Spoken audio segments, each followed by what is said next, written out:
There's an old house somewhere, maybe in Vermont, maybe in Ohio, maybe deep in your own memory. A house with paint peeling just slightly on the edges. A porch light that still turns on every evening, even though no one visits. Maybe your mom still lives there. Maybe your grandmother. Maybe you've begged her to sell it, to move closer, to be safer. And maybe she always says no. We think they're just being stubborn, that they're afraid of change. But what if? What if they're not holding on to a house? What if they're holding on to something we've all forgotten? Today, I want to tell you a story about a woman, a house, and the quiet kind of love that doesn't let go, even when everyone else already has. There's an old house on the edge of Maple Hill Road, where the wind always seems to hum the same melody through the birch trees. If you blink while driving past, you might miss it entirely. The paint is faded, the mailbox leans slightly to the left, and the porch light, though dim, still flickers on every evening.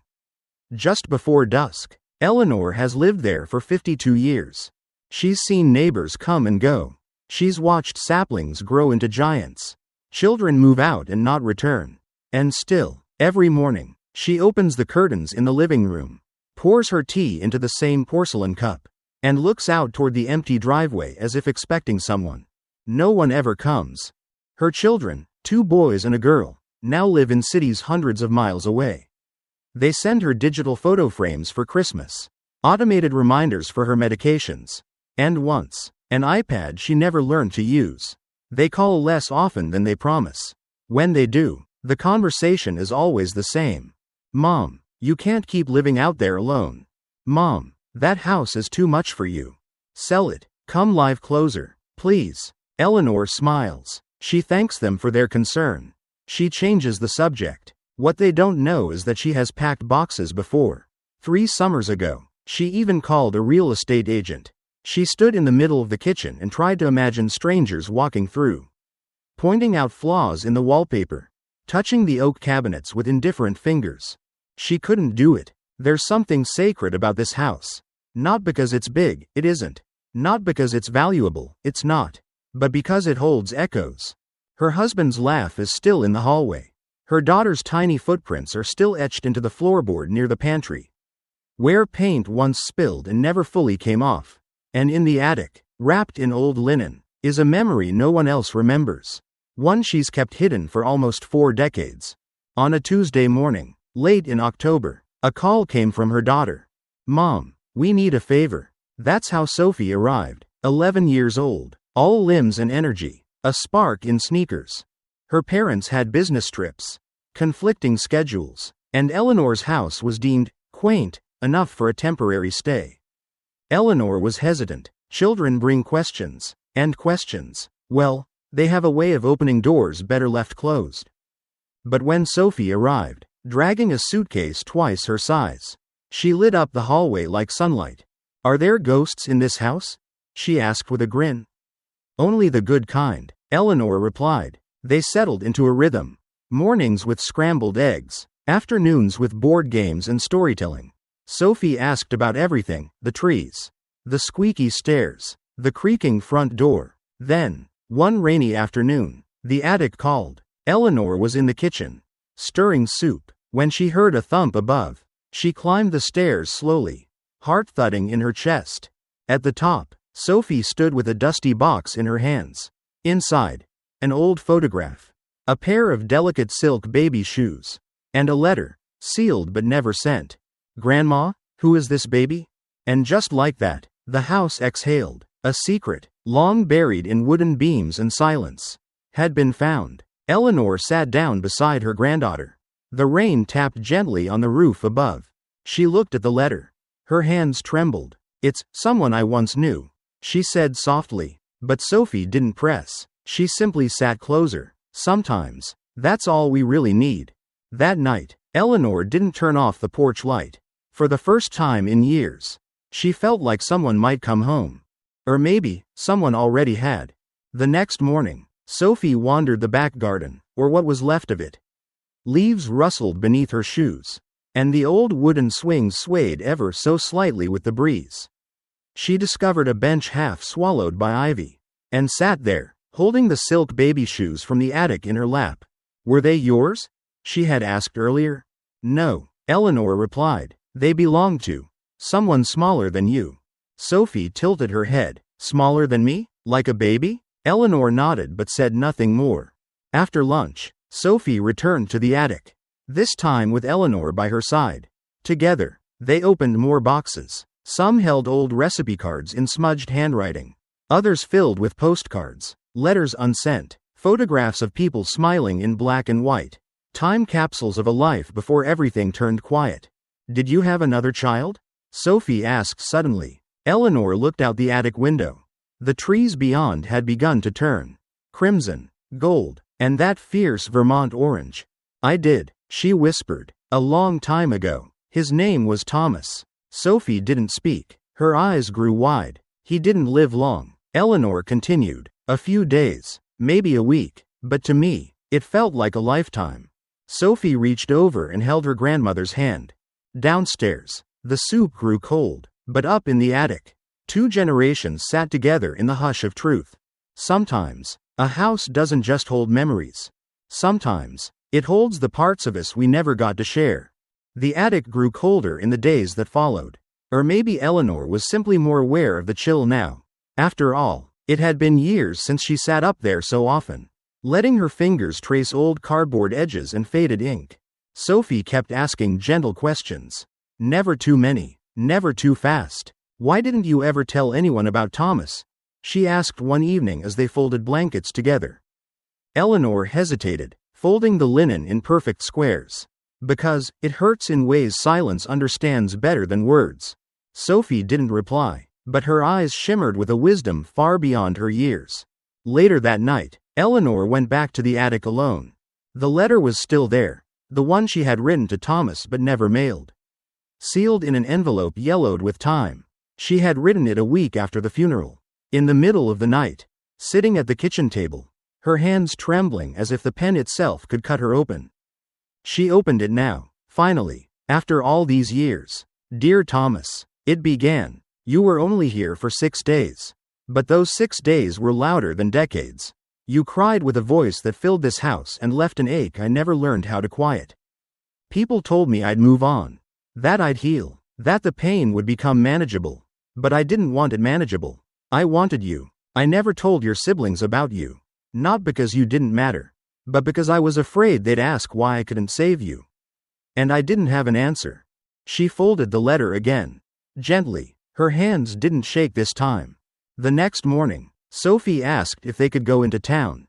It had been weeks since Eleanor last visited the old general store, the one with the creaky floorboards and the wall of candy jars Sophie adored. They bundled up and drove through the autumn haze. Sophie sang along with the radio, her legs swinging in the passenger seat, and Eleanor found herself smiling more than she had in years. Inside the store, Eleanor bumped into Mabel, a woman her age who once led the town's choir. My stars, Mabel said, her eyes lighting up. You've brought a friend. This is Sophie, Eleanor said with pride. My granddaughter. Mabel leaned down. You look just like your grandma when she was your age. Same fire in the eyes. Sophie giggled, and Eleanor's heart swelled. They bought a jar of strawberry jam, some wool socks, and a newspaper. On the drive back, Sophie dozed off, her head leaning against the window. At home, Eleanor tucked the girl into bed, kissed her forehead, and whispered, "Good night, sweet thing." Then, she returned to the attic. She had made up her mind. It was time. Time to tell her children. Time to let Thomas be known. Not as a shadow, but as a part of their family. As a piece of her heart they never got to meet. The next day, she called her eldest son. Daniel. He answered on the 3rd ring. Mom, everything okay? I'd like to talk, she said, about something I've never told you. She told him about Thomas. About the days in the hospital. About the quiet funeral with no photos. About the baby's shoes. The letter. There was a long pause on the other end of the line. Then, softly, Daniel said, Mom, why didn't you think we'd understand? Eleanor swallowed. Because I barely understood it myself. He promised to call again that night. And he did. Then her daughter called. Then her youngest. By the end of the week, all 3 of her children knew they had once had a brother. And none of them were angry. They were quiet. curious, grieving, in a way they had never expected. And somehow, that quiet was different from the silence Eleanor had lived with for decades. It wasn't emptiness. It was honoring. She and Sophie baked apple pie that Sunday. Eleanor taught her the trick with the crust, butter just cold enough, fingers just fast enough. As they worked, Eleanor said, "You know, this house has held more than just memories. It's held love I never knew how to share." Sophie looked up. "But now you did." "Yes." Eleanor smiled. "Now I did." And outside, the porch light turned on, not out of habit, but with purpose. Later that evening, Sophie brought down an old photo album she had found wedged behind a chest in the attic. Its cover was cracked leather, and the pages stuck together slightly at the corners. They sat together on the couch, peeling them apart one by one. There were wedding photos, her grandmother in a lace dress, her grandfather with thick glasses and a crooked smile. Then pictures of Eleanor's children as toddlers, running barefoot through the backyard. Birthdays with crooked cakes. Christmas mornings filled with wrapping paper and sleepy eyes. But between two pages, they found something else, a pressed flower, perfectly dried, and a tiny card with a single name. Thomas James. Sophie pointed to it. "Was this for him?" Eleanor nodded, her throat tight. "I planted a rosebush after he passed," she whispered, "right beneath the window in the back room. It bloomed only once a year. But when it did, it was the softest pink I'd ever seen." The next morning, Sophie ran outside, determined to find it, and there it was, a single rosebush, small and slightly crooked, but alive. One delicate bloom clung to the end of a branch, trembling in the breeze. She brought it back inside and placed it in a glass jar on the kitchen table. For the rest of that week, they ate meals beside that flower.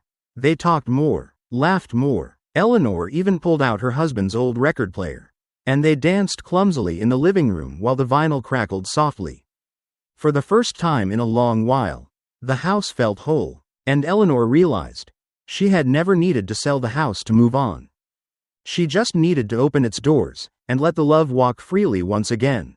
October drifted into November, and the leaves that once blazed with color began to fall like slow, forgotten memories. The wind sharpened, hinting at snow, and the mornings greeted Eleanor's old house with a hush only winter knows how to bring. But something had shifted. The house, long silent and still, now breathed with life again. Sophie's laughter still lingered in the hallways, even after she returned to the city with her parents. And Eleanor, who once found the evenings unbearably long, now sat by the fireplace with a letter or an old record. Feeling less like a ghost in her own home, she began writing again, not just to Thomas, but to each of her children. Handwritten notes, tucked into envelopes, real stamps and ink, no emails, no scheduled Zoom calls, just pen and paper, and her heart spilled out. To Daniel, she wrote about how he used to sing off key when helping rake leaves. To Rebecca, she confessed how proud she was of the way she mothered Sophie. To Evan, she admitted she sometimes reread his childhood stories that she had saved in a shoebox under her bed. She sent them all, no hesitation. The replies came slower, but they came, and with them, something else. Stories. Her children began to write back with memories of their own, asking questions, even apologizing for not asking more before. One afternoon, as she sat on the front steps with a cup of cider in her lap, Eleanor noticed a car pull into the driveway. It was Daniel. He stepped out sheepishly, hands in his pockets, a wool coat flapping in the breeze. "I was nearby," he lied. "You live 5 hours away." Eleanor smiled. He chuckled. "Still nearby." They sat in the kitchen, talking like people who had skipped too many chapters but still knew how the story ended. He asked about Thomas, really asked this time, and she answered with surprising calm. "I was so young," she said. "I didn't know how to grieve in front of other people. I thought if I just kept moving, maybe the pain wouldn't catch up." Daniel nodded slowly. "But it always does." That evening, they lit a candle on the kitchen table for Thomas. No ritual, no ceremony, just a quiet glow beside the rose Sophie had left in the glass jar. Days passed. Then Rebecca came. Then Evan. One by one, the children who had once begged their mother to leave the house came back to it, drawn not by guilt, but by a kind of tether they hadn't known was still attached. Eleanor baked for them apple pies, pumpkin bread, the molasses cookies her husband used to sneak from the jar when he thought no one was looking.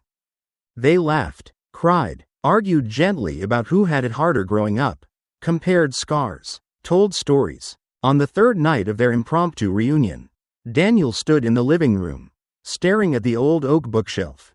"You never changed anything," he said. "I couldn't," Eleanor replied. "Everything in here, it's stitched to someone I love." Rebecca walked over to the attic stairs. "I want to see it," she said. "Where the boxes are." Eleanor hesitated, but then, quietly, she nodded. Upstairs. The attic was just as it had been, dusty, sunlit through the cracked window, smelling of cedar and secrets. They opened boxes together this time. Evan found his old science fair ribbons.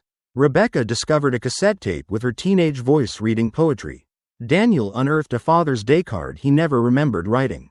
And there, in the same small box where Sophie had first found it, lay the silk baby shoes and the letter.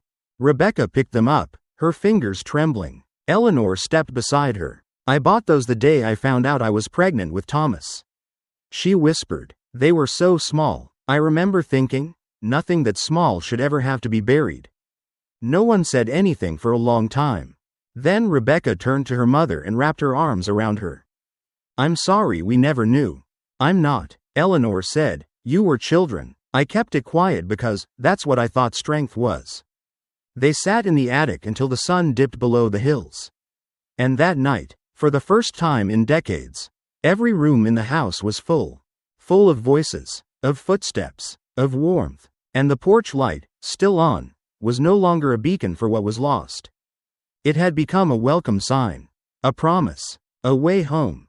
The next morning, Eleanor woke early to the scent of coffee already brewing. It startled her for a moment. So many years she had been the first to rise. But now, her kitchen was filled with quiet clinks and soft humming. Rebecca stood at the stove, her hair tied in the same loose bun Eleanor used to wear when she was young. Evan sat at the table, buttering toast. Daniel was outside chopping firewood, just like their father once had. It felt surreal, as though time had folded in on itself, allowing Eleanor one more glimpse at the version of life she had long buried beneath years of silence and routine. Later that day, they all walked together through the backyard. The wind had picked up, carrying with it the smell of pine and distant snow. Rebecca pointed to the back room window. "That's where you planted the rosebush?" Eleanor nodded. "After the funeral, I didn't want to forget him, but I also didn't know how to remember him out loud." Evan knelt beside the bush, brushing fallen leaves from the base. "We should put a stone here," he said. "Something simple, something true." So they did. Daniel found an old piece of slate in the garage. Together, they cleaned it, carved Thomas's name into it with care. Just a first name, no dates, no explanation, just Thomas, loved. They placed it at the base of the rosebush. Rebecca added a small candle beside it. Evan stood silently, his hand resting on their mother's shoulder. For the first time, Thomas existed in the open, not in hushed memories or unopened letters, but in soil, in sunlight, in the space between hearts that had finally learned how to stay open. That night, the family had dinner together by candlelight. They didn't talk about selling the house. No one mentioned it once. The porch light stayed on, but now, not just as a habit. It was part of the home's rhythm, a rhythm that no longer beat alone.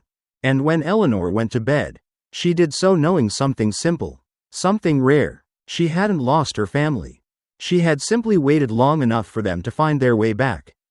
The snow arrived quietly, as it always did in Vermont, not in storms or fury, but like a secret whispered between branches. By mid-December, the house was tucked beneath a soft white blanket. Icicles clung to the eaves, and the roof glistened like powdered glass in the morning sun. Eleanor sat by the window with a blanket over her knees, watching the flakes dance. The silence felt different now, not lonely, but settled, like a room that had finally exhaled. Her children had returned to their lives, promised to visit again in spring, promised to call more, and so far, they had kept their promises. But more than their presence, Eleanor carried something new. The feeling that she no longer had to guard the door between her heart and her past. She began sorting through boxes again, not from sorrow, but from intention. Some things she kept. Letters, drawings, recipes in her mother's cursive. Others she gave away. Her husband's college scarf to Daniel. A brooch her daughter once admired. Evan's favorite quilt, faded, but still warm. And then, at the very bottom of a drawer in the hallway, she found something unexpected, a cassette tape. She almost didn't recognize it. The label had long since faded. But on closer inspection, she saw one word, scribbled faintly in blue ink. Voice. She rummaged through the basement until she found the old tape player. It took her 3 tries to get it working. The machine groaned and whirred. Reluctant but obedient. And then, it played. A recording. Her voice. Younger, lighter, nervous. "This is Eleanor," it said, crackling with age. "And this is for you, little one." And then, the unmistakable sound of a baby's gurgle. A coo. A laugh. Thomas. She covered her mouth, tears rising fast and hot. She had forgotten she ever made the tape. On it, she told stories, fairy tales, lullabies, fragments of dreams. She spoke to him as if he would grow to listen one day. As if the future was still waiting for both of them. She listened to the whole thing. Twice. And then she sat for a long time in the quiet. That evening, she called Sophie. "I want to tell you a story," she said. So she did. About the tape. About the winter when she was alone but didn't want to be. About love that didn't end just because someone did. Sophie didn't interrupt. Just like that day in the attic. She simply listened. "Do you think people disappear when no one remembers them?" Eleanor asked. "No," Sophie said without hesitation. "I think they live in whoever misses them the most." Eleanor smiled. That night, she slept with the tape player beside her bed. On Christmas morning, Eleanor awoke early. Not for presents, not for rituals, but because something stirred her, something light and impossible to name. She wrapped herself in a shawl, stepped outside onto the porch. The sky was a watercolor of gray and lavender. The world was still. Then she heard it. Footsteps. From around the bend came Sophie. Bundled in red, cheeks flushed, dragging a small suitcase behind her. "Merry Christmas." The girl beamed. "Mom said I could stay a few days." Eleanor opened her arms, laughing in disbelief. "What are you doing here?" "I told them this is where Christmas lives." And with that, they went inside. They made cinnamon rolls from scratch, spilled flour on the floor, burned the first batch and laughed like it was a gift. They listened to carols on the record player, danced slowly in socks, hung mismatched ornaments on a lopsided tree Eleanor hadn't used in years. After dinner, Sophie looked out the window. "You never turn that light off," she said. "It's not just for visitors," Eleanor replied. "It's for the ones who can't come home, too." That night, they lit a second candle for Thomas. One for the memory, one for the hope. The next morning, Eleanor and Sophie walked the perimeter of the backyard, wrapped in scarves, crunching snow beneath their boots. Sophie wanted to see the rosebush again. Despite the cold, it stood resilient under a dome of snow. The little slate stone with "Thomas loved" still perfectly visible. Sophie crouched beside it, her glove brushing away fresh snow. "I think he would have liked me," she said softly. Eleanor blinked away tears. "He would have adored you." They went back inside and warmed themselves with cocoa. Sophie flipped through the photo albums again. But this time, she added something new. A drawing. It was of a little boy holding hands with a girl under a big oak tree. In the corner, she wrote in big letters, "Family is forever." Eleanor pinned it to the fridge. As night fell, the two sat curled on the couch with a quilt tucked around them. The wind outside howled against the windows.